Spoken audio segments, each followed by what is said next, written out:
Hello नमस्ते मेरे प्यारे बच्चों, आप सभी का आपके अपने परिवार लवी एनसीईआरटी क्लासेस पे बहुत बहुत स्वागत है। तो बच्चों आज जो है हम चैप्टर नंबर 14 यानी 14 का वन शॉट कराने के लिए जा रहे हैं, जिसमें मैं आपको इस चैप्टर की पूरी थ्योरी एक ही वीडियो में बना के दूंगा।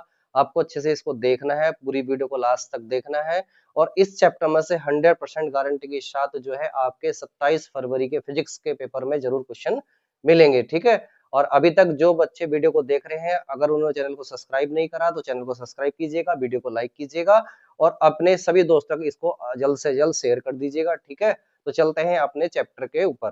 चैप्टर है हमारा 14 अर्धचालक इलेक्ट्रॉनिकी। ठीक है, जिसमें हम पढ़ेंगे पदार्थ के बारे में, फिर युक्तों के बारे में, फिर सरल परिपथ। ठीक है, तो सबसे पहला जो है हम इसमें हेडिंग पढ़ेंगे चालक के बारे में। पहले आपको बेसिक थोड़ा सा बताना पड़ेगा कि चालक, अचालक और अर्धचालक क्या होते हैं। देखिएगा, चालक मतलब चलने के लिए, ठीक है, यानी देखिए इनकी जो चालकता होती है बहुत अधिक होती है, यानी इसमें से होकर कोई एकदम से गुजर जाता है, चल जाता है। प्रतिरोधकता मतलब रुकावट बहुत कम होती है। ठीक है, तो कहने का मतलब ये है कि जिस पदार्थों के अंदर से हमारे इलेक्ट्रॉन या करंट यानी कि धारा प्रवाह हो जाए, प्रवाहित हो जाए, चल जाए, उन पदार्थों को बोलते हैं हम चालक। एग्जाम्पल लेंगे कौन कौन से। लोहा, आपने देखा होगा कि लोहे के अंदर करंट लग जाता है, यानी उसमें जो है करंट यानी धारा बह जाती है। कॉपर और चांदी, हमने इसके एग्जाम्पल ले लिए। चालक क्या होते हैं आपको पता चल गया होगा। अचालक यानी जिसमें कोई भी इलेक्ट्रॉन करंट यानी कि प्रवाहित ना हो, ना चले, इसकी जो चालकता होती बहुत कम होती है, इनमें चल नहीं सकता। प्रतिरोधकता मतलब रुकावट बहुत अधिक होती है और इलेक्ट्रॉनों का जो प्रवाह होता है वो नहीं हो पाता। एग्जाम्पल समझिएगा, लकड़ी, कागज, गत्ता, प्लास्टिक, रबड़ आदि ये सब क्या होते हैं, कांच, ये सब क्या होते हैं, अचालक होते हैं, इसमें धारा नहीं बह पाती है। इसके बाद आगे चलिएगा अर्धचालक। अर्धचालक मतलब जो इन दोनों के बीच में हो, आधा चालक हो आधा अचालक हो, तो इनकी जो चालकता होती है और प्रतिरोधकता होती है वो चालक और अचालक दोनों के बीच में होती है, मध्य में होती है। ठीक है, ये हमारा चालक की तरह भी व्यवहार करते हैं, चालक की तरह भी व्यवहार करते हैं। जैसे जर्मेनियम और सिलिकॉन, ये दो मेन एग्जांपल आपको याद रखने हैं। एक तो जर्मेनियम जीई और एक सिलिकॉन एसआई। ठीक है, तो ये थे हमारे चालक, अचालक, अर्धचालक। अब देखिएगा ऊर्जा बैंड। ऊर्जा बैंड क्या होते हैं, जब बहुत सारे हम परमाणु को मिलाकर एक ठोस संरचना बनाते हैं। ठीक है, तो इन परमाणुओं के बीच में कुछ अन्योन्य क्रियाएं होती हैं, उनके कारण जो उनके ऊर्जा स्तरों, एनर्जी लेवल में क्या विक्षोभ यानी थोड़ा बहुत परिवर्तन उत्पन्न हो जाता है, जिसके परिणाम स्वरूप प्रत्येक जो ऊर्जा स्तर, जो प्रत्येक एनर्जी, मैंने आपको पीछे लेवल पढ़ाया था ऐसे लाइनिंग की तरह, उनके ऊर्जा स्तरों में जो है प्रत्येक जो ऊर्जा स्तर है वो क्या हो जाता है, छोटे छोटे ऊर्जा स्तरों में क्या हो जाता है, टूट जाता है। ठीक है, यानी एक बैंड का रूप ले लेता है। इस जिसे हम क्या बोलते हैं, ऊर्जा बैंड कहते हैं। ये ऊर्जा बैंड हमारे मुख्य रूप से कितने प्रकार के होते हैं, तीन। आपको इनको परिभाषा को देख सकते हैं एक बार। ठीक है, अब ये ऊर्जा बैंड कितने प्रकार के होते हैं हमारे, तीन होते हैं। चलिएगा कौन कौन से यहाँ आएगा, देखिए पहला ऊर्जा बैंड होता है हमारे पास चालन बैंड, जो पूर्ण रूप से रिक्त होता है, कह सकते हैं इसको कैसा होता है, खाली होता है, और इसमें क्या पाए जाते हैं, मुक्त इलेक्ट्रॉन पाए जाते हैं। इसकी जो ऊर्जा होती है वो न्यूनतम होती है। इसकी ऊर्जा को हम ईसी से लिखते हैं, किससे, ईसी। सी का मतलब होता है हमारा कंडक्टर यानी चालन, ठीक है, और ई का मतलब एनर्जी, तो इसकी ऊर्जा को ईसी से लिखते हैं। दूसरा होता है हमारा संयोजी बैंड, जो पूर्ण रूप से क्या होता है, हमारा भरा हुआ होता है, और इसमें क्या पाए जाते हैं, हमारे संयोजी इलेक्ट्रॉन पाए जाते हैं। इसकी जो ऊर्जा होती है वो हमारी अधिकतम होती है, और इसकी ऊर्जा को हम ईवी से लिखते हैं। ठीक है, और तीसरा बैंड होता है हमारा ऊर्जा अंतराल, इसको वर्जित ऊर्जा अंतराल भी कहते हैं।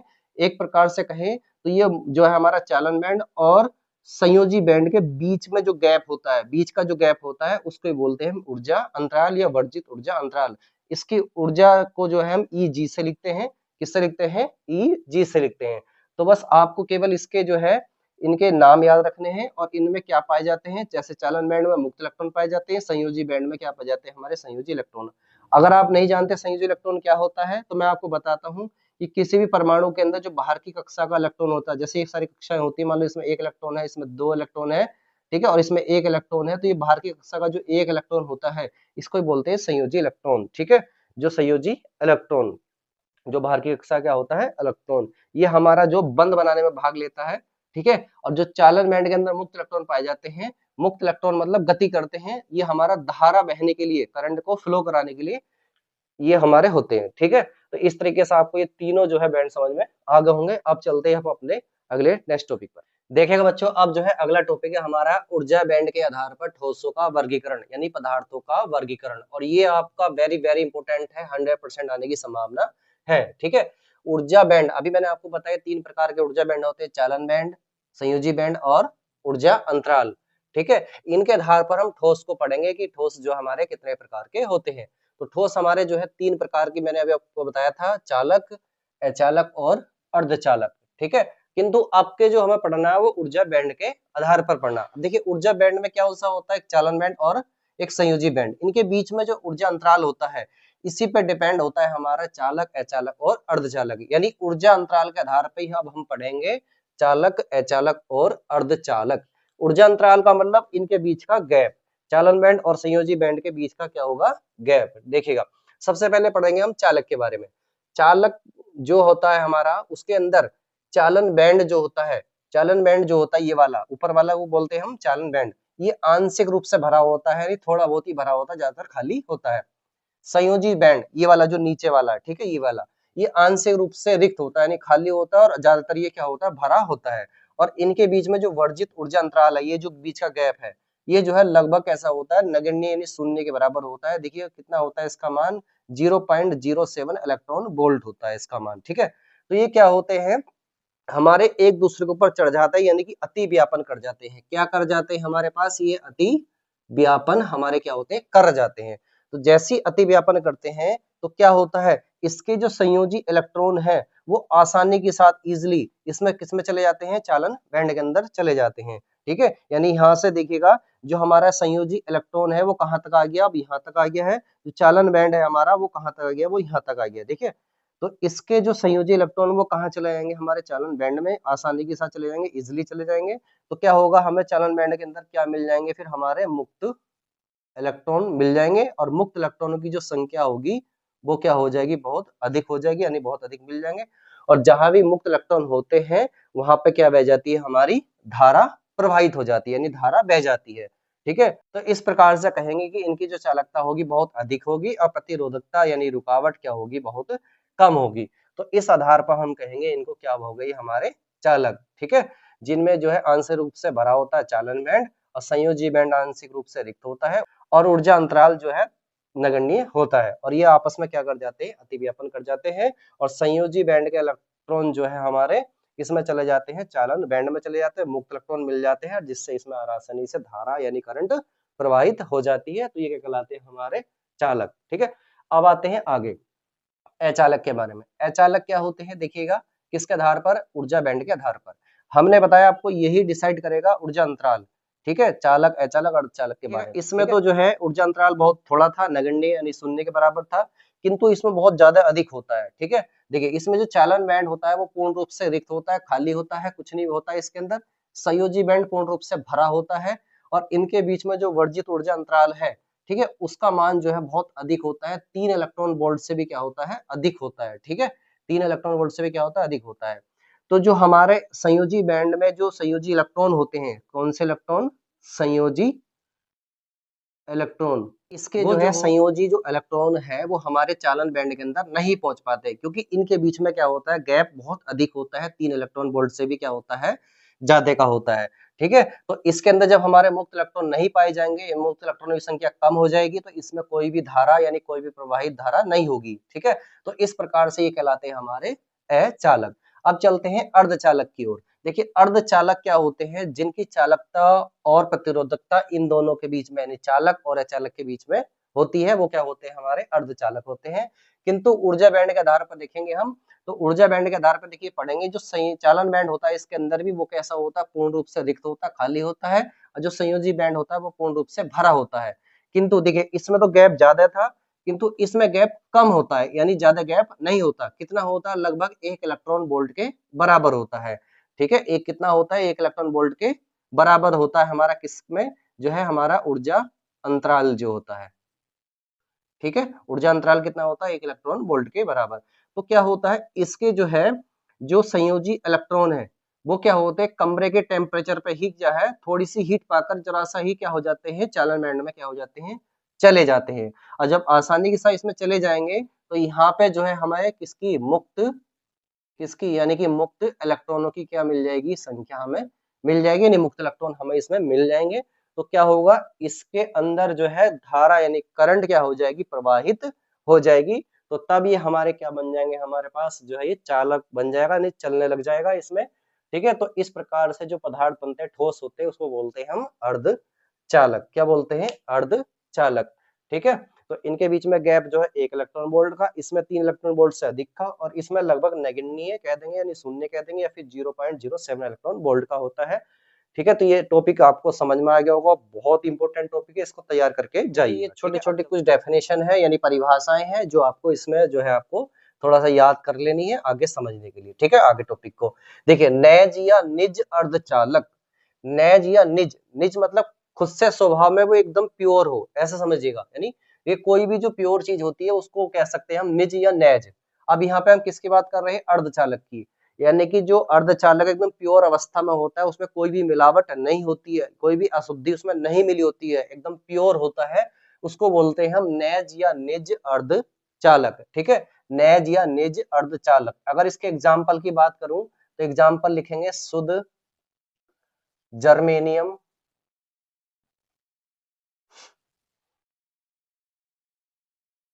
जीई, और लिखेंगे शुद्ध सिलिकॉन, SI। ये क्या होते हैं, हमारे नैज या निज अर्धचालक हमारे होते हैं। ठीक है, इसके अंदर कोई भी मिलावट नहीं होती है। ठीक है, जैसे कि एकदम गाय या भैंस का निकला हुआ ताजी दूध होता है, वो भी क्या होता है, एक प्रकार से वो भी दूध होता है, किंतु वो शुद्ध होता है, तो उसको कह सकते हैं नैज या निज मिल्क, यानी दूध कह सकते हैं। उसमें पानी मिला देंगे, यानी बाहर से मिक्सिंग कर दी उसमें, तो क्या हो जाएगा, उसको बोलते हैं हम फिर बाह्य, ठीक है, मिल्क। अब यहाँ पर पढ़ेंगे हम अर्धचालक यानी चालक के बारे में पढ़ रहे हैं। तो देखिएगा, जब हम जो है शुद्ध, किसमें, शुद्ध अर्धचालक के अंदर, शुद्ध अर्धचालक के अंदर, ठीक है, जर्मेनियम जैसे बात करें, इसमें कोई भी 5 या 3 संयोजकता वाला अपद्रव्य यानी अशुद्धि मिला देंगे इसके अंदर। ठीक है, कितनी संयोजकता वाला, 5 या 3 संयोजकता वाला अपद्रव्य यानी कि अशुद्धि मिला देंगे, मिलावट कर देंगे, तो तब जो बना अर्धचालक कहलाएगा, वो कहलाएगा बाह्य अर्धचालक, बाह्य अर्धचालक। अब बच्चे समझ रहे होंगे संयोजकता क्या होती है। देखिए, मैं आपको बताता हूँ, जैसे सोडियम है, इसका परमाणु क्रमांक कितना होता है बच्चों, 11। इसका इलेक्ट्रॉनिक विन्यास बनाएंगे हम जब 11 का, ठीक है, तो ये कैसा बनेगा, देखिए पहली कक्षा में जो K होती है उसमें 2 इलेक्ट्रॉन जाएंगे, Kl, L में कितने जाएंगे, 8। ठीक है, KLm, M में कितने जाएंगे, 1। तो ये जो बाहर की कक्षा होती है, जैसे मैं आपको बताता हूँ, देखिएगा, ये K में गए 2, उसके बाद देखिए 8, फिर यहाँ पर गया 1। तो ये जो बाहर वाली कक्षा का जो इलेक्ट्रॉन है, इसको बोलते हैं हम संयोजी इलेक्ट्रॉन। और इसी की जो Na है सोडियम की, ये जो क्या कहलाएगी, हमारी संयोजकता। क्या कहलाएगी, संयोजकता। ठीक है, तो हम इसके अंदर बाह्य अर्धचालक के अंदर क्या करते हैं, एक ऐसा पदार्थ मिलाते हैं जिसकी संयोजकता कितनी हो, 5 हो, या फिर कितनी हो, 3 हो। तो जो अर्धचालक बनता है वो क्या कहलाता है, हमारा बाह्य अर्धचालक। ठीक है, क्या कहलाता है, बाह्य अर्धचालक। जैसे मैं बात करूं, जैसे ये है हमारा शुद्ध जर्मेनियम, इसके अंदर हम 5 संयुक्ता वाला आर्सेनिक मिला देंगे, तो ये हमारा क्या कहलाएगा, बाह्य अर्धचालक। और इसी प्रकार से अगर शुद्ध जर्मेनियम में 3 संयुक्ता वाला एल्युमिनियम मिला देंगे, तो तब हमारा कौन सा अर्धचालक बनेगा, ये बाह्य अर्धचालक हमारे बनते हैं। ठीक है, तो इनके एग्जाम्पल है, आप लिख सकते हो थ्योरी बना बनाकर जो मैंने आपको बोली है। अब देखिए, अब आता है डोपिंग। डोपिंग क्या होती है, पहले समझिएगा डोपिंग के बारे में थोड़ा सा। डोपिंग या मादित कहते हैं इसको। डोपिंग का मतलब, जैसे अगर मैं बात करूं आपको कि जैसा भाई हमने अभी बताया मैंने आपको कि शुद्ध दूध लिया और दूध में क्या मिलावट दिया, पानी मिला दिया, तो उसमें तो हम मग्गे से उठाया और उसमें क्या पानी मिला दिया, तो आराम के साथ मिल जाता है। मिला रहे हैं, नहीं मिलाने की कोई ना कोई विधि है, उसमें तो हमने क्या करा, मग्गे से उठाया, पानी मिला दिया। तो इसी प्रकार यानी कि शुद्ध अर्धचालक में कोई भी अशुद्धि मिलाने की जो प्रक्रिया होती है, जो प्रोसेस होता है, उसको बोलते हैं डोपिंग यानी मादित। क्या बोलते हैं, डोपिंग। ठीक है, मिलावट करने की जो विधि होती है, प्रोसेस होता है, उसको बोलते हैं हम डोपिंग अर्धचालक के अंदर। ठीक है बच्चों, अब ये देखिएगा, जो हमारे पास बाह्य अर्धचालक होते हैं, क्या होते हैं, बाह्य अर्धचालक। ये हमारे कितने प्रकार के होते हैं भाई, 2 प्रकार के होते हैं। कितने प्रकार के होते हैं, 2। नंबर 1 और नंबर 2। नंबर 1 होता है बच्चों हमारा एन टाइप अर्धचालक, और दूसरा होता है पी टाइप अर्धचालक। ठीक है, तो अब हम जो है इन्हीं को पढ़ेंगे, एन टाइप और पी टाइप अर्धचालक। अब पढ़ेंगे हम एन टाइप अर्धचालक और पी टाइप अर्धचालक। ये हमारे बाह्य जो अर्धचालक मैंने अभी आपको बताया उसके क्या है प्रकार हैं। दो प्रकार का होता है हमारे बाह्य अर्धचालक, एक एन टाइप और एक पी टाइप अर्धचालक। जब शुद्ध जर्मेनियम या सिलिकॉन क्रिस्टल में 5 संयोजकता वाली अशुद्धि जैसे आर्सेनिक मिलाई जाती है तो इस प्रकार बने अर्धचालक को एन टाइप अर्धचालक कहते हैं। ठीक है, जैसे मैंने अभी आपको बताया था कि शुद्ध जो जर्मेनियम होता है जिसको नेज या निज अर्धचालक भी कहते हैं, उसके अंदर अगर हम 5 संयुक्ता वाली, जिसकी संयुक्ता क्या हो 5 हो, जैसे आर्सेनिक मिलाते हैं तो इस प्रकार से बना जो अर्धचालक है वो क्या कहलाता है हमारा एन टाइप अर्धचालक कहलाता है। ठीक है, इसमें क्या होता है देखिए मैं आपको बताता हूँ, एक एग्जांपल लिख सकते हैं कि जैसे शुद्ध जर्मेनियम में 5 संयुक्ता वाली अशुद्धि आर्सेनिक मिलाते हैं तो आर्सेनिक के जो पांचों संयोजी इलेक्ट्रॉन हैं ये वाले, देखिए 1 2 3 4 5, तो इन पांचों में से जो एक एक इलेक्ट्रॉन है वो जर्मेनियम के एक एक इलेक्ट्रॉन के साथ सहसंयोजक बंध बना लेता है, यानी बॉन्ड बना लेता है। किंतु इसके 5 में से 4 ने तो बॉन्ड बना लिए और एक ऐसा होता है जो हमारा खाली हो जाता है, यानी कोई बॉन्ड नहीं बना पाता है। तो इस प्रकार से जो हमारा एन टाइप अर्धचालक बनता है उसमें एक इलेक्ट्रॉन जो है आर्सेनिक का क्या हो जाता है बच जाता है, खाली रह जाता है, जिसको हम बोलते हैं मुक्त इलेक्ट्रॉन। ये आर्सेनिक क्या होता है, ये दाता होता है क्योंकि हमें क्या देता है, एक मुक्त इलेक्ट्रॉन हमें देता है, और मुक्त इलेक्ट्रॉन यानी इसका आवेश कैसा होता है हमारा माइनस वाला होता है। तो इस प्रकार से जो बना अर्धचालक होता है वो क्या कहलाता है बच्चों, एन टाइप अर्धचालक होता है। अब देखिए जब एन टाइप अर्धचालक बनता है तो इसमें क्या पाए जा रहे हैं, मुक्त इलेक्ट्रॉन, और जिसमें भी मुक्त इलेक्ट्रॉन पाए जाते हैं, मुक्त इलेक्ट्रॉन होते हैं तो उसमें क्या बहने लग जाती है हमारी धारा, वैद्युत धारा बहने लग जाती है। तो इस प्रकार से कहें कि एन टाइप में जो आवेश वाहक होते हैं, आवेश लाने और ले जाने का काम, यानी कि जो आवेश वाहक होते हैं वो क्या होते हैं हमारे पास, मुक्त इलेक्ट्रॉन होते हैं। आवेश लाने लेने का काम कौन करते हैं, यानी करंट को कौन बहाते हैं, हमारे मुक्त इलेक्ट्रॉन इसके अंदर होते हैं। ठीक है, तो ये अच्छे समझ में आ गया आपको एन टाइप अर्धचालक। अब चलते हैं पी टाइप अर्धचालक के ऊपर। देखिए पी टाइप अर्धचालक क्या होता है कि जब शुद्ध जर्मेनियम या सिलिकॉन में 3 संयोजकता वाली अशुद्धि जैसे एल्यूमिनियम ठीक है एल मिलाई जाती है तो इस प्रकार बने अर्धचालक को पी टाइप अर्धचालक कहते हैं।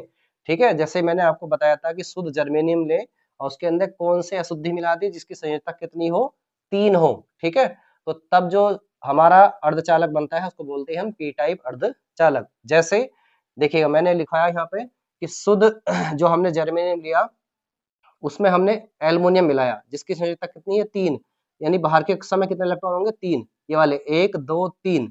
ठीक है, तो ये तीनों इलेक्ट्रॉन जर्मेनियम के एक एक इलेक्ट्रॉन से क्या कर लेंगे, सहसंयोजक बंध बना लेते हैं। ठीक है, किंतु एल्युमिनियम में एक जगह स्थान जो होता है ये खाली रह जाता है, क्या आ जाता है, इस स्थान ये खाली रह जाता है, और इसी स्थान को बोलते हैं हम कोटर, यानी कि इंग्लिश में बोलते हैं होल। और ये जो है हमारा जो है कैसा होता है, धनात्मक होता है, यानी कोटर कैसा होता है, पॉजिटिव होता है। ठीक है, अब यहाँ पे क्या होगा, जब हम इस क्रिस्टल को किसी जो है परिपथ से जोड़ते हैं, किसी बैटरी से जोड़ते हैं, तो क्या होता है, इस जगह जो है किसी और परमाणु के इलेक्ट्रॉन आ जाते हैं, और जहां से परमाणु से इलेक्ट्रॉन आया उस परमाणु पे फिर से एक नया होल बन जाता है, यानी उस परमाणु के ऊपर एक फिर से नया होल बन जाता है। उसका इलेक्ट्रॉन तो यहाँ तक भर जाता है किंतु उस पर क्या हो जाता है, एक नया होल बन जाता है। तो इस प्रकार से यहाँ पर जो है यानी पी टाइप के अंदर क्या चलते हैं, हमारे क्वार्टर चलते हैं, और यहाँ क्या चल रहे थे, हमारे मुक्त इलेक्ट्रॉन। तो इस प्रकार से अगर हम बात करें तो इसके अंदर जो आवेश वाहक होते हैं, पी टाइप में आवेश जो वाहक होते हैं वो कौन होते हैं, हमारे कोटर होते हैं। कौन होते हैं, कोटर यानी कि होल। ठीक है, आवेश को लाने लेने का काम कौन करता है, कोटर यानी कि होल करता है। ठीक है, तो इस तरीके से ये कहलाता है हमारा पी टाइप अर्धचालक। ठीक है, और ये होता हमारा एन टाइप अर्धचालक। बच्चों अब जो है हम पढ़ने जा रहे हैं अपना काफी इंपोर्टेंट टॉपिक है ये पीएन संधि डायोड। देखिए पीएन संधि डायोड, अभी मैंने आपको पी टाइप एन टाइप बताया, जब हम इन दोनों को किसी एक विशेष विधि द्वारा आपस में जोड़ते हैं, ठीक है, आपस में क्या करते हैं, जोड़ते हैं, तो ये जहां पर जुड़ते हैं, देखिए जैसे ये पी टाइप है, ये एन टाइप है, ये आपस में देखिए यहाँ पर जुड़ रहे हैं, एक दूसरे क्रिस्टल से आपस में एक विशेष विधि के द्वारा जुड़ रहे हैं। तो यहाँ पर जो जुड़ रहे हैं इस जुड़ाव को ही बोलते हैं हम पीएन संधि। क्या बोलते हैं, पीएन संधि। देखिए लिखा हुआ भी है कि जब एक पी टाइप अर्धचालक को एक एन टाइप अर्धचालक के साथ एक विशेष विधि द्वारा जोड़ते हैं तो इस संयोजन को जहां पर क्रिस्टल जुड़ते हैं पीएन संधि कहते हैं। यानी ये जो हमारे ये जुड़ाव है, इस जुड़ाव को क्या बोलते हैं हम? पीएन संधि। और इस पूरे निकाय को क्या बोलते हैं? पीएन संधि डायोड बोलते हैं। क्या बोलते हैं? पीएन संधि डायोड बोलते हैं। ठीक है, अब देखिएगा क्या होता है। देखिए पी टाइप के अंदर बहुसंख्यक क्या होते हैं? हमारे क्वार्टर होते हैं। और एन टाइप के अंदर बहुसंख्यक क्या होते हैं? हमारे इलेक्ट्रॉन होते हैं। क्वार्टर पर कैसा आवेश होता है? प्लस का। इलेक्ट्रॉन पर कैसा आवेश होता है? माइनस का। देखिए जितनी संख्या में हमारे पी टाइप के अंदर क्वार्टर होते हैं उतनी ही संख्या में हमारे ग्राही ऋणायन होते हैं। यानी जितने प्लस होंगे उतने ही क्या होंगे? माइनस होंगे। तो इस प्रकार से कहें तो पूरा जो पी टाइप क्रिस्टल है वो कैसा होगा? हमारा उदासीन होगा। कैसा होगा? उदासीन होगा। इसी प्रकार से यहाँ देखिएगा एन टाइप में जितने हमारे इलेक्ट्रॉन होंगे माइनस वाले उतने ही हमारे दाता धनायन होंगे प्लस के वाले। ठीक है, तो इस तरीके से जितने ही प्लस उतने ही माइनस। तो इस प्रकार से अगर हम बात करें एन टाइप की भी तो वो कैसा होगा? वो भी क्या होगा? उदासीन होगा। ठीक है, अब देखिएगा जैसे ही हमारी ये पीएन संधि बनती है यानी हम पी टाइप को एन टाइप के साथ एक विशेष विधि के द्वारा जोड़ते हैं और ये संधि जैसे ही बनती है तो उसमें विक्षेप के कारण थोड़ा हीट पाकर क्या होते हैं कि इधर के जो हमारे क्वार्टर हैं और इधर के जो हमारे इलेक्ट्रॉन हैं वो आपस में ये इधर की साइड भागने लग जाते हैं और इस साइड चलने लग जाते हैं। ठीक है, तो क्या होता है कि इधर के जो क्वार्टर है वो इधर जाकर अपने अपने पुर को यानी कि एक तरीके से कहें तो वो इलेक्ट्रॉन के साथ या फिर इधर के इलेक्ट्रॉन इधर के साथ जाकर क्या हो जाते हैं? मिल जाते हैं। तो जैसी ये भीड़ इधर से आती है इधर से जाती है तो संधि के पास क्या होते हैं? एक तरीके से इकट्ठे हो जाते हैं।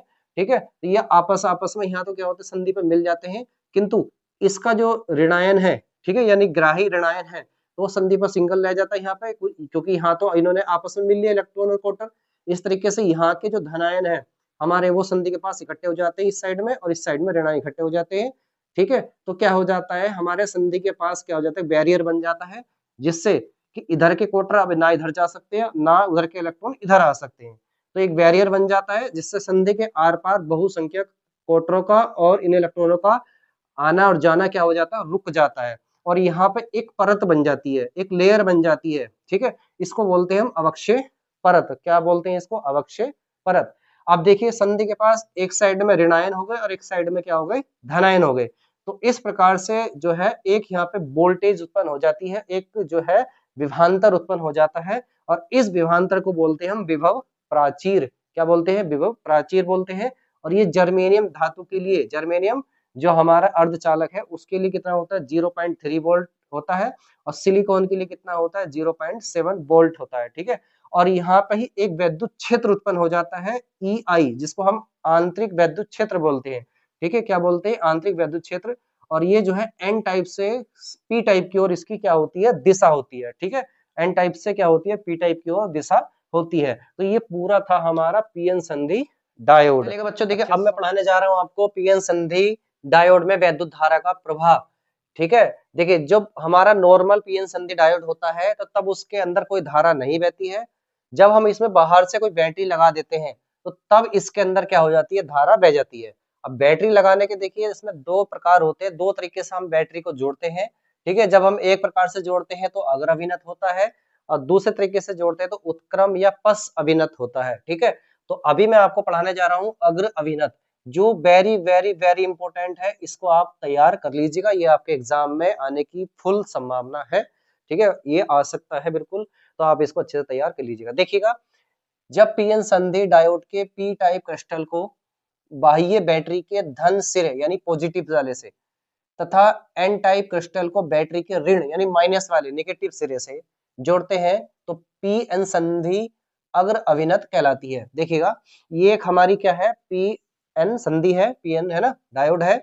अगर जब हम पी टाइप को देखिए, ये पी टाइप है और इसको जो है हम बैटरी के, ये बैटरी होगी हमारी, बैटरी का सिंबल है, बैटरी के धन यानी पॉजिटिव सिरे से जोड़ते हैं और एन टाइप को बैटरी के ऋण सिरे से जोड़ते हैं तो तब ये जो संधि कहलाएगी, तब कहलाएगी हमारी अग्र अभिनत फॉरवर्ड बायस। ठीक है, तब कहलाएगी हमारी फॉरवर्ड बायस यानी अग्र अभिनत। ठीक है, अभी देखिए इसका ग्राफ है, मैं आगे बताऊंगा आपको। ठीक है, अब यहाँ देखिएगा ये कैसे कैसे काम करती है, मैं आपको उसके बारे में बताने जा रहा हूँ। देखिए जब अगर अभिनत में संधि होती है तो क्या होता है कि इस बैटरी के द्वारा एक वैद्युत क्षेत्र, बाह्य वैद्युत क्षेत्र उत्पन्न होता है, जो हमारा पी टाइप से लेकर किस साइड की दिशा है इसकी, एन साइड की ओर।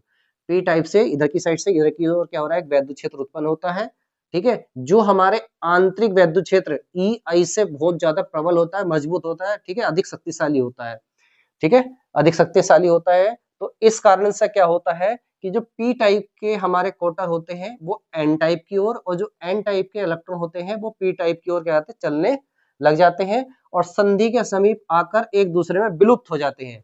यानी ये इलेक्ट्रॉन जो है इसमें यानी सेट हो जाता है, एक तरीके से कहें, यानी एक दूसरे से क्या हो जाते हैं, उदासीन हो जाते हैं, विलुप्त हो जाते हैं, ठीक है। इस तरीके से संधि पे क्या हो जाता है, एक बैरियर बन जाता है, मैंने आपको बताया था। और एक यहाँ पे एक वोल्टेज उत्पन्न हो जाती है, जिसे हमने बोला था विभव प्राचीन, ठीक है। किंतु जब हम बैटरी के बाह्य क्षेत्र को, इस वाले के मान को ज्यादा बढ़ाते चले जाएं, बैटरी की वोल्टेज बढ़ाएं, तो क्या होगा, बैटरी के धन सिरे से देखिए जुड़ा हुआ है पी टाइप, तो पी टाइप के इस सिरे पर, ठीक है, क्या होता है, जो हमारे सहसंयोजक बंध से जुड़ गए थे वो इलेक्ट्रॉन और प्रोटॉन क्या होते हैं आपस में बंध, वो जो होते हैं टूट जाते हैं, क्या हो जाते हैं, टूट जाते हैं। तो यहाँ से जो प्रोटॉन निकलते हैं वो तो संधि की तरफ जाने लग जाते हैं, किंतु यहाँ पर जो हमारे क्या बने थे, साथ में जो इलेक्ट्रॉन भी थे यहाँ पे, ठीक है, वो इलेक्ट्रॉन क्या होते हैं, वो जो है इस तार से होते हुए बैटरी के धन सिरे में क्या कर जाते हैं, प्रवेश कर जाते हैं। उसी समय, जस्ट उसी समय बैटरी के ऋण सिरे से एक इलेक्ट्रॉन निकलता है और जो इस तार से होता हुआ एन टाइप में चला जाता है। कहाँ चला जाता है, एन टाइप में चला जाता है। और एन टाइप के जो इलेक्ट्रॉन फिर से जो यहाँ पे क्वार्टर मुक्त हुआ था उससे फिर से संयोग करके सहसंयोजक बंध बना लेते हैं। इस तरीके से क्या होता है कि हमारे जो है इस संधि में क्या चलने लग जाते हैं, इलेक्ट्रॉन चलने लग जाते हैं, यानी इलेक्ट्रॉन आसानी से इजिली हमारे घूमने लग जाते हैं। और जब कहीं भी इलेक्ट्रॉन चलते हैं तो वहां पे क्या बह जाती है, हमारी वैद्युत धारा बह जाती है। तो इस प्रकार बनी जो संधि होती है वो क्या कहलाती है, हमारी अग्र अभिनत होती है। क्या कहलाती है, अग्र अभिनत होती है। ये जो धारा इसके अंदर बहती है, इसके अंदर जो मैंने आपको बताया धारा बहेगी, उस धारा को बोलते हैं हम अग्र धारा। क्या बोलते हैं हम, अग्र धारा बोलते हैं, ठीक है। और यहाँ पर जो वोल्टेज उत्पन्न हो रही थी उसको बोलते हैं हम अग्र वोल्टेज, ठीक है, जिसको हम विभव प्राचीर भी बोला था। और जर्मेनियम के लिए बात करेंगे तो उसका मान मैंने आपको बताया कितना होता है, 0.3 वोल्ट होता है। अगर हम एक ग्राफ बनाए किसके बीच में, धारा और वोल्टेज के बीच में, अगर वोल्टेज के बीच में, तो ये हमारा जो है देखिए मैंने आपको बताया था कितनी होती है, 0.3 वोल्ट होती है। तो यहाँ से तो यहाँ जाएगी, फिर ग्राफ एकदम सीधा हो जाएगा, ठीक है। ये ग्राफ आपको बना लेना है, ठीक है। ये था हमारा अग्र अभिनत, अच्छे समझ में आया होगा, ये वेरी इंपॉर्टेंट है। दोबारा से वीडियो को आप पीछे करके दोबारा देखिएगा एक बार, जरूर ही आपको ये तैयार करके जाना है। अब इसका अगला यानी नंबर दूसरा टाइप पढ़ेंगे, पस अभिनत या उत्क्रम अभिनत, जिसको हम बैकवर्ड बायस बोलते हैं, ठीक है। तो चलते हैं अब बच्चों, हम पढ़ेंगे उत्क्रम अभिनत। देखिए, जब पीएन संधि डायोड के पी टाइप क्रिस्टल को बैटरी के ऋण सिरे से, बैटरी के ऋण सिरे से एन टाइप क्रिस्टल को बैटरी के धन सिरे से जोड़ते हैं तो पीएन संधि उत्क्रम या फिर इसको बोलते हैं हम पस अभिनत कहलाती है, यानी बैकवर्ड बायस कहलाती है। देखिए मैं आपको बताता हूँ, जैसे हमारा यहाँ पर था पी टाइप, यहाँ था एन टाइप। पहले हम जो है पी टाइप को प्लस वाले बैटरी के सिरे से जोड़ रहे थे, इसको एन टाइप को माइनस वाले से। अब यहाँ उल्टा कर देंगे, देखिए पी टाइप को, ये पी टाइप है, इसको इस तार के द्वारा जो है हमने बैटरी के अब माइनस सिरे से जोड़ दिया, बैटरी के ऋण सिरे से जोड़ा। और एन टाइप को बैटरी के हमने धन सिरे से जोड़ दिया, यानी बैटरी को घुमा दिया अब हमने, ठीक है, उल्टा कर दिया कनेक्शन। तो क्या होता है इस स्थिति में जो है ये जो संधि कहलाएगी वो कहलाएगी उत्क्रम अभिनत, उत्क्रम अभिनत, ठीक है। क्या कहलाती है, हमारी उत्क्रम अभिनत। उत्क्रम अभिनत जब ये होती है तो देखिएगा इसमें जो बाह्य वैद्युत क्षेत्र है ई, उसकी दिशा एन से पी की ओर हो जाती है, और यही दिशा होती है हमारी आंतरिक वैद्युत क्षेत्र ई आई की। तो दोनों एक दूसरे का क्या करते हैं, सपोर्ट करते हैं। तो जिस कारण से संधि पे जो है, संधि की तरफ अब ये जो क्वार्टर है ना इधर जाते हैं, ये वाले इलेक्ट्रॉन ना इधर आते हैं, जो है दूर दूर भागने लग जाते हैं संधि से, ठीक है। यानी एन टाइप के जो है इधर की साइड आने लग जाती है, और पी टाइप जो है इस साइड के, जो पी टाइप के क्वार्टर है वो हमारे इस साइड आने लग जाते हैं। संधि पर कोई भी हमारा जो है सहसंयोजक बंध नहीं बनता है, ठीक है, कोई भी बंध हमारा नहीं बनता है, जिससे इसमें कोई भी धारा नहीं बहती है। तो इस प्रकार से कहेंगे कि जो उत्क्रम अभिनत होता है उसमें कोई भी धारा नहीं बहती है, ठीक है। किंतु कुछ ऐसी स्थिति होती है कि इसमें जो है बहुत कम संख्या में क्वार्टर होते हैं, ना के बराबर बहुत कम संख्या में, और इतने ही इसमें क्या हो जाते हैं, हमारे इलेक्ट्रॉन होते हैं, जिनको हम बोलते हैं अल्पसंख्यक वाहक। ठीक है, अल्पसंख्यक वाहक बोलते हैं। तो ये जो है थोड़ी बहुत ऊष्मा पाकर क्या हो जाते हैं, संधि की तरफ आ जाते हैं और हमारे कुछ सहसंयोजक बंध बना लेते हैं, और इनके कारण एक छोटी सी धारा, बहुत कम धारा बह जाती है, जिसको बोलते हैं हम उत्क्रम धारा, जिसको बोलते हैं हम उत्क्रम धारा। और संधि पर एक हल्की सी जो है वोल्टेज उत्पन्न हो जाती है, जिसको बोलते हैं हम उत्क्रम वोल्टेज। क्या बोलते हैं? उत्क्रम वोल्टेज। क्या बोलते हैं? उत्क्रम वोल्टेज। ठीक है, देखिए संधि पर लगी जो उत्क्रम वोल्टेज होती है, उसका मान हम बढ़ाए जाए तो क्या होता है, तो संधि के जो पास में, ठीक है, बहुत अधिक मात्रा में एक साथ अचानक से सहसंयोजक बंध जो होते हैं वो टूट जाते हैं। अचानक से क्या हो जाते हैं? टूट जाते हैं, जिससे संधि के जो है आर पार जो है आवेश, बहुसंख्यक आवेश वाहकों क्या हो जाता है, आना जाना हो जाता है। और एक इसमें जो है अचानक से क्या हो जाता है, धारा बहने लग जाती है बहुत अधिक मात्रा में। तो इस कंडीशन को क्या बोलते हैं, इस स्थिति को बोलते हैं हम एवेलांस भंजक। क्या बोलते हैं? एवेलांस भंजक। ठीक है, और उत्क्रम में जो ये धारा बहती है, ठीक है, अचानक से जो धारा बह जाती है, इसके कारण से जो वोल्टेज उत्पन्न होती है, उसको क्या बोलते हैं? भंजक वोल्टेज। क्या बोलते हैं? भंजक वोल्टेज बोलते हैं। ठीक है, वैसे इसमें धारा नहीं बहती है, किंतु एक कंडीशन आती है, जब हम उत्क्रम वोल्टेज का मान बढ़ाए जाते हैं, तो अचानक से इस संधि पर जो है बहुत अधिक मात्रा में क्या हो जाते हैं, सहसंयोजक बंध टूट जाते हैं, जिससे बहुसंख्यक आवेश वाहक संधि के आर पार जाने लगते हैं। और इस प्रकार से जो है इस स्थिति को बोलते हैं हम एवेलांस भंजक। इस कंडीशन को क्या बोलते हैं? एवेलांस भंजक। और इसके द्वारा जो वोल्टेज उत्पन्न होती है उसको बोलते हैं भंजक वोल्टेज। देखिए ग्राफ मैंने उल्टा करके बनाया क्योंकि उत्क्रम का है। ठीक है, देखिए यहाँ पर उत्क्रम धारा बह रही है, इस तरीके से नीचे दिखाया गया है उत्क्रम वोल्टेज को। ये पहले कोई भी धारा नहीं बह रही थी, बहुत ना के बराबर धारा थी, अचानक से सहसंयोजक बंध टूटे तो देखिए अचानक से धारा बहुत ज्यादा बह गई, नीचे धारा ग्राफ है, बह गई, यानी धारा बहने लगी इसके अंदर। और यहाँ पे जो ये, ठीक है, वोल्टेज उत्पन्न हुई, इसको बोला हमने भंजक वोल्टेज। तो ये ग्राफ याद रखिएगा, ये डायग्राम याद रखिएगा। और ये आपका उत्क्रम अभिनत हो गया, बहुत इंपॉर्टेंट है, आने की पूरी संभावना है, इसको तैयार करके जाइएगा। ठीक है बच्चों, अब चलते हैं हम अपने अगले टॉपिक। अब मैं जो है आपको पढ़ाने जा रहा हूँ दिष्टकारी रेक्टिफायर। ये बहुत ही इंपॉर्टेंट टॉपिक है, हर साल आपके एग्जाम में इस चैप्टर से ये आपको मिलता है। ठीक है, दिष्टकारी यानी रेक्टिफायर। देखिए क्या काम करता है, जो हमारे घरों में एसी आती है, एसी मतलब अल्टरनेटिंग करंट, यानी आपकी जो है प्रत्यावर्ती जो धारा आती है, जो घरों में लाइट आती है बिजली घरों से, उस धारा को क्या में बदलता है? ये डीसी धारा में बदलता है, जो आपके बैटरी वगैरह या बैटरों में हमारी एकत्रित होती है, यानी उस धारा में ये कन्वर्ट करता है, उसको चेंज करता है। ठीक है, और ये आपको कहाँ लगा मिलेगा? सभी इन्वर्टर और चार्जरों के अंदर क्या होता है, ये हमारा दिष्टकारी यानी रेक्टिफायर हमारा लगा होता है। आज इस रेक्टिफायर को हम पढ़ेंगे। ठीक है, अब देखिए इस रेक्टिफायर के अंदर क्या होते हैं, हमारे पीएन संधि डायोड लगे होते हैं। इन्हीं के द्वारा जो है हमारी जो एसी धारा है, एसी धारा है, उसको जो है ये किस में बदलता है? हमारा डीसी यानी डायरेक्ट हमारे करंट में ये क्या कर देता है? परिवर्तित कर जाता है। जब हम कोई भी रेक्टिफायर लगाते हैं तो रेक्टिफायर जो है वो क्या काम करता है? जो एसी धारा आती है उसको क्या में बदल देता है? हमारा डीसी में बदलता है। देखिए एसी धारा कैसी होती है, आप पहले तो कुछ समझिएगा। देखिए एसी संगर्त के रूप में ऐसे चलती है हमारी एसी धारा। ठीक है, एसी धारा कैसे चलती है? संग और गर्त के रूप में चलती है। ठीक है, यहाँ इसकी जो आवृत्ति वगैरह होती है, किंतु जो डीसी धारा होती है वो समय के साथ डायरेक्ट चलती है, इसलिए उसको डायरेक्ट करंट बोलते हैं। ये अल्टरनेटिव होती है, यानी ऊपर नीचे करके जाती है। ठीक है, तो रेक्टिफायर क्या काम करता है? एसी को डीसी में बदलता है। ये कहाँ से आती है? हमारे बिजली घरों से, पावर हाउस से। और ये कहाँ पे हमारा जो है बैटरी वगैरह के अंदर हमारी स्टोर होती है रेक्टिफायर। ठीक है, एक तरीके से एसी को क्या में बदलता है? हमारा डीसी में बदलता है। ये समझ में आ गया हुआ। और इसके लिए रेक्टिफायर को हम जब बनाते हैं तो किसका उपयोग करते हैं? हम पीएन संधि डायोड का, पीएन संधि डायोड का हम क्या करते हैं बच्चों? यूज करते हैं। अब देखिए एक चीज मैं आपको बताता हूँ, पीएन संधि डायोड का सिंबल जो है, यानी कि इसका जो चिन्ह है, ठीक है, वो आप जो है इसको जरूर ध्यान रखिएगा। इस तरीके से मैं आपको बताता हूँ। देखिए ये जो होता है हमारा, वो क्या होता है? पीएन संधि डायोड का सिंबल होता है। ठीक है, पीएन संधि डायोड का, जिसे मैं आगे यूज करने वाला हूँ। ये कुछ इस टाइप से हमारा क्या होता है? पीएन संधि डायोड का सिंबल होता है। इसको हम ऐसे भी बना सकते हैं, किंतु हम इस तरीके से बनाते हैं। जो ये छोटा वाला चिन्ह होता है, ये ठीक है, सीधी लाइन जो होती है, इस ये होता है हमारे पास क्या होता है? ये एन टाइप होता है।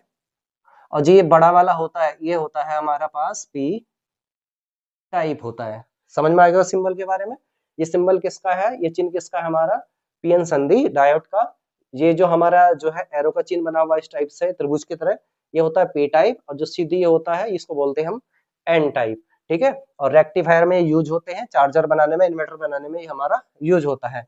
ये क्या काम करता है, एसी यानी अल्टरनेटिंग करंट को क्या में बदलता है, डायरेक्ट यानी डीसी करंट में हमारा बदलता है। इसका जो यूज है दिष्टकारी का, वो हम दो प्रकार से इसका हम यूज करते हैं, एक अर्धतरंग दिष्टकारी के रूप में, एक पूर्ण तरंग दिष्टकारी के रूप में। बच्चों देखिए, अब हम जो पढ़ने जा रहे हैं वो है पीएन संधि डायोड का अर्धतरंग दिष्टकारी के रूप में उपयोग, और ये बहुत ही इंपॉर्टेंट है, ये समझ लीजिएगा, आपको जरूर रखा हुआ मिलने वाला है ये। ठीक है, तो देखिएगा, इसको हम जो है अर्धतरंग दिष्टकारी के रूप में उपयोग करने के लिए एक ऐसा डायग्राम बना लेते हैं। अब देखिए, कोई भी हमारे छोटे जो इलेक्ट्रॉनिक कंपोनेंट होते हैं या फिर जो इंस्ट्रूमेंट होते हैं, जो सामान होते हैं, उनमें जो है हमें कम वोल्ट की आवश्यकता होती है। तो उसके लिए क्या काम करते हैं हम, जो है एक अपचयी ट्रांसफार्मर का यूज करते हैं, जो वोल्टेज को घटाता है, जो वोल्टेज को कम करता है। ठीक है, तो हमें जो है एक ट्रांसफार्मर की जरूरत होती है। ये हमारा क्या है, एक ट्रांसफार्मर है जो एसी स्रोत से चल रहा है। ठीक है, अब इसमें जो है इसकी पहली कुंडली प्राइमरी कुंडली है, और ये कैसी है, सेकेंडरी कुंडली है। ठीक है, इसके जो है दो सिरे हैं ए और बी, हमने दो बिंदु मान लिए, दो सिरे इसके मान लिए। तो हम इसमें लिखेंगे कि पीएन संधि डायोड का अर्धतरंग दिष्टकारी के रूप में उपयोग करने के लिए निम्न प्रकार चित्र बना लेते हैं। ठीक है, ये चित्र हम बना लेंगे, इसका आगे ग्राफ आएंगे। उसके बाद जो है हम इसकी अगर रचना में लिखना चाहें तो रचना में हम जो है लिख सकते हैं, इसकी रचना में क्या लिख सकते हैं कि एक अपचयी ट्रांसफार्मर की प्राथमिक कुंडली पे एसी स्रोत जोड़ देते हैं। ठीक है, इनपुट कौन सी वोल्टेज आ रही है, एसी की ये वाली। उसके बाद लिखेंगे कि द्वितीय कुंडली के ए सिरे को जो है, ठीक है, पीएन जो संधि डायोड है उसका पी टाइप सिरे से ए को जोड़ देते हैं, और एन टाइप सिरे को लोड प्रतिरोध आरएल के द्वारा सिरे बी से जोड़ देते हैं। ठीक है, और जो हमारा जो है आरएल पर लोड पर जो है हमें आउटपुट प्राप्त होता है डीसी का। ठीक है, ये हम इसमें लिख सकते हैं, किसमें, पीएन संधि डायोड का अर्धतरंग दिष्टकारी के रूप में। जो संरचना लिखेंगे वो हम ये सब बना बना के अपने लिख सकते हैं। आगे जो है इसकी अगर कार्य विधि की बात करें, ये कैसे कार्य करता है, कैसे कार्य करता है यानी कैसे, ठीक है, तो उसको हम किस तरीके से देखिए समझेंगे। देखिए, हमारा जो एसी करंट होती है, जो एसी वोल्टेज होती है कह सकते हैं, ठीक है, तो वो कैसे दिख चलती है, देखिए ऐसे सुरंग और गर्त के रूप में हमारी चलती है। दो चक्र इसमें होते हैं, एक ऊपर का चक्र, एक नीचे का चक्र होता है। आधा ऊपर होता है, आधा नीचे होता है, पूरा यहाँ से यहाँ तक आते तब ये पूरा चक्र कहलाता है। तो देखिए, जब एसी स्रोत का हम अर्ध चक्र लेते हैं, केवल ऊपर वाला, ठीक है, जब ऊपर वाला लेते हैं प्लस वाला, तो उसके लिए जो है ये दूसरी जो कुंडली है, सेकेंडरी कुंडली इधर वाली है, इसका जो ए सिरा है वो तो पॉजिटिव हो जाता है, और जो बी सिरा है वो कैसा हो जाता है, निगेटिव हो जाता है। ये कार्य विधि में आपको लिखना है। उसके बाद देखिए, जब ये पॉजिटिव है और ये पॉजिटिव जुड़ा हुआ है, और ये नेगेटिव है, इधर से आके नेगेटिव से जुड़ा हुआ है, तो तब ये जो पीएन संधि डायोड होगा वो कैसी स्थिति में होगा हमारे पास, अगर अभिनति में होगा। ठीक है, अगर अभिनत होगा, ठीक है, अगर अभिनत जो हमारा ये क्या हो जाएगा, ठीक है, पीएन संधि डायोड हो जाएगा। तो इस स्थिति के अंदर क्या होगा, जो लोड प्रतिरोध है आरएल, उसमें क्या हो जाएगी, धारा बह जाएगी। ठीक है, उसके अंदर जो है धारा क्या हो जाएगी, बह जाएगी। इसका मतलब ये है कि ऊपर वाले जो अर्धचक्र आते हैं एसी के, उसमें हमें जो डीसी का ये वाला हिस्सा हमें मिल जाएगा। किंतु देखिए, जब हमारा जो अगला चक्र आता है, ये वाला नीचे वाला, ठीक है, ये वाला, तो इसके लिए क्या हो जाता है, जो ए सिरा होता है वो तो ऋणात्मक हो जाता है, और बी सिरा पॉजिटिव वाला हो जाता है, यानी कि धनात्मक हो जाता है। तो देखिएगा, इस स्थिति में क्या होता है, जब माइनस को मैंने बताया था बैटरी के पी टाइप से जोड़ते हैं, एन को प्लस आर जोड़ते हैं, तो जो हमारी संधि होती है वो हमारी कैसे हो जाती है, उत्क्रम हो जाती है, उत्क्रम अविनत हो जाती है। इस कंडीशन में क्या होता है कि जो हमारा कोई भी धारा नहीं बहती है, मैंने आपको बताया था, यानी लोड प्रतिरोध में कोई भी धारा नहीं बहेगी। तो तब यहाँ देखिएगा, जो इस वाले का ग्राफ आया एसी के लिए, वो यहाँ पर कुछ आया ही नहीं है, या फिर कहें कि वो धारा कितनी आई हमारी, शून्य हमारी आई, यानी इसमें कोई भी धारा हमारी नहीं बही, इसका ग्राफ यहीं पे हो जाएगा ये। ठीक है, इस तरीके से। अब ये ऐसे ही देखिएगा, अगले चक्र में भी सेम वैसे काम करेगा। अब यहाँ तो ये दोनों चक्र ले लिए, अब ये वाले चक्र में आ जाते हैं। देखिए ये वाला, इसके लिए फिर से पॉजिटिव हो जाएगा ये, है ना, तो ये वाला सिरा पॉजिटिव, ये वाला फिर से क्या हो जाएगा, नेगेटिव। तो फिर से जो है हमें आधे चक्र का ऊपर वाला का हिस्सा मिल जाएगा, और अगले चक्र में नीचे वाला का हिस्सा हमें नहीं मिलेगा। तो ये इस तरीके से हमारा आ जाएगा। तो ये इसी प्रकार हमारा आगे क्या होता है, चलता चला जाता है। ठीक है, तो हमें जो है आउटपुट में जो डीसी के हैं केवल जो है एसी वाले के केवल आधे चक्र प्राप्त होते हैं, यानी ऊपर ऊपर वालों के प्राप्त होते हैं, नीचे वालों का कोई भी चक्र हमें प्राप्त नहीं होता है। तो इसलिए जो है इसको क्या बोलते हैं हम, अर्ध तरंग दिष्टकारी बोलते हैं। ठीक है, और इस प्रक्रिया को बोलते हैं अर्ध तरंग दिष्टकरण। ठीक है, ये था हमारा क्या था, अर्ध तरंग दिष्टकारी। ये इस तरीके से आप बना बना के आप लिखिए ना, बहुत अच्छे से समझा दिया। अब पढ़ेंगे हम पूर्ण तरंग दिष्टकारी है, पीएन संधि डायोड का पूर्ण तरंग दिष्टकारी के रूप में उपयोग। ठीक है, ये जो है हमारा ये भी बहुत इंपॉर्टेंट है। ठीक है, अब समझिएगा इसको। सबसे पहले आप लिख सकते हैं कि पीएन संधि डायोड का पूर्ण तरंग दिष्टकारी के रूप में उपयोग करने के लिए निम्न प्रकार चित्र बना सकते हैं। ठीक है, ये हम जो है डायग्राम बना लेंगे। ये तो आरेख आप बाद में बना सकते हैं, ये आपको बनाना है। इसमें देखिए वैसे ही मैंने आपको बताया है कि जब भी हम जो है वोल्टेज को डाउन करते हैं तो अपचयी ट्रांसफार्मर की जरूरत पड़ती है। इसकी प्राथमिक कुंडली या द्वितीयक कुंडली यानी सेकेंडरी कुंडली, प्राइमरी और सेकेंडरी कुंडली होगी हमारी। तो प्राथमिक कुंडली पे हमें क्या करेंगे, देखिए इसकी अगर हमें रचना लिखनी हो, अगर रचना में क्या लिखेंगे इसकी, कि हम जो है एक अपचयी ट्रांसफार्मर लेते हैं, उसके जो है प्राथमिक कुंडली पे एसी स्रोत जोड़ देते हैं। दूसरी कुंडली के जो हमारा सिरा ए है, दूसरी कुंडली का सिरा ए से हम जो है डायोड D1 के पी टाइप क्रिस्टल को जोड़ देते हैं और एन टाइप क्रिस्टल को बिंदु सी से जोड़ देते हैं। ठीक है, आगे जो है इस तरीके से लिखेंगे कि बी सिरे को डायोड D2 के पी टाइप क्रिस्टल से जोड़ देते हैं और एन टाइप क्रिस्टल को सी सिरे जोड़ देते हैं। अब सी को हम जो है लोड प्रतिरोध RL की सहायता से बिंदु डी से जोड़ देते हैं। इस तरीके से हम ये पूरी जो है रचना इसमें लिख लेंगे। ये आपको वैसी बना बना कर लिखनी है। अब देखिए इसकी क्या पढ़ेंगे हम, कार्य विधि। इसमें और कुछ नहीं आता, बस आपको डायग्राम बनाना है और इसकी रचना लिख लेनी है और बाकी आपको कार्य विधि समझाना है कि कैसे कैसे ये काम हमारा करता है। बाकी इसमें कोई वैसा आर्टिकल वगैरह का हिसाब नहीं, थ्योरी है। देखिए अब समझेंगे कार्य विधि सबसे इंपॉर्टेंट होती है इसकी, कैसे कैसे हमें काम करता है ये। देखिए इसमें कितने डायोड लगे हुए हैं, 2, जबकि इससे पीछे पढ़ाया उसमें कितने डायोड लगे थे, एक डायोड ये है देखिए यहाँ पे D1 और एक ये वाला हमारा D2 है। देखिए जब जो है हम एसी स्रोत से जो है हम एसी स्रोत को लगाते हैं, तो देखिए एसी स्रोत के ये जो हमारे जो है चक्र है, ये ऊपर वाला आधा चक्र हो गया, नीचे वाला आधा चक्र हो गया, तो ये पूरा एक चक्र यहाँ तक बनता है। तो जब हम एसी स्रोत के अर्ध चक्र के लिए ऊपर वाले अर्ध चक्र को लेते हैं, यानी अर्ध चक्र के लिए जो हमारा दूसरी कुंडली का ए सिरा होता है वो तो हमारा धनात्मक हो जाता है, किंतु बी सिरा कैसा हो जाता है, ऋणात्मक हो जाता है। इस तरीके से आपको लिखना है बोल बोल के, जैसे मैं बोल रहा हूँ। तो यहाँ देखिए जब प्लस वाले को पी से जोड़ते हैं, पी टाइप से, तो ये तरीके से क्या हो जाएगा, हमारा जो डायोड D1 है वो कैसा हो जाएगा, अग्र अभिनत हो जाएगा। और अग्र अभिनति में क्या हो जाता है, इसमें से धारा प्रवाहित हो जाती है। तो तब इसमें जो है इस तरीके से क्या हो जाएगी, धारा प्रवाहित हमारी हो जाएगी। यानी इस तरीके से मैंने जो ये बनाया है, इस तरीके से जो है लोड प्रतिरोध में RL में क्या हो जाएगी, इसके कारण धारा प्रवाहित हो जाएगी। किंतु ये देखिएगा, ये माइनस का हो गया, ये प्लस का हो गया, तो ये क्या होगा इस कंडीशन में, अभी पहली कंडीशन की बात कर रहे हैं, तो ये क्या होगा हमारे पास, उत्क्रम में होगा, उत्क्रम अभिनत में होगा। तो इसके कारण जो है इसमें कोई भी धारा प्रवाहित नहीं होगी, यानी ये काम नहीं करेगा। केवल कौन सा डायोड काम कर रहा है, हमारा D1 काम कर रहा है, D2 काम नहीं कर रहा है, क्योंकि उत्क्रम अभिनत में है। अब आते अगले चरण में, देखिएगा ये तो हमने इसका अर्धचक्र ले लिया ऊपर वाला, अब ये वाला नीचे वाला अर्धचक्र लेते हैं। जैसे ये अर्धचक्र लेंगे हम, तो क्या होगा, देखिए जो ए सिरा है वो तो ऋणात्मक हो जाएगा, माइनस का बन जाएगा, और ये कैसा हो जाएगा, प्लस का बन जाएगा। अब यहाँ देखिए ये माइनस है, ये पॉजिटिव है एक तरीके से डायोड का पी टाइप, तो ये जब हम इसको जोड़ते हैं तो तब ये जो डायोड D1 है ये तो हो जाएगा हमारे पास उत्क्रम, और ये क्या हो जाएगा हमारे पास, अग्र अभिनत, या ठीक है, और ये हो जाएगा उत्क्रम अभिनत में हमारा ये हो जाएगा। तो इसका मतलब क्या होगा कि देखिए डायोड D1 जब पॉजिटिव से पी टाइप को जोड़ेंगे तो ये हमारा फॉरवर्ड वेज हो जाएगा, अग्र अभिनत। इसका मतलब इसमें धारा बह जाएगी, इसके कारण क्या होगा, इसमें जो है धारा इस टाइप से क्या हो जाएगी बच्चों, बह जाएगी, यानी चल जाएगी। लोड प्रतिरोध RL में जो है इस तरीके से धारा हमारी प्रवाहित हो जाएगी। ठीक है, किंतु देखिए ये माइनस है और ये डायोड का पी टाइप है, यानी ठीक है, तो ये उत्क्रम हो गया, तो इसमें कोई भी धारा नहीं बहेगी, यानी ये काम नहीं करेगा। केवल कौन सा काम करेगा, D2।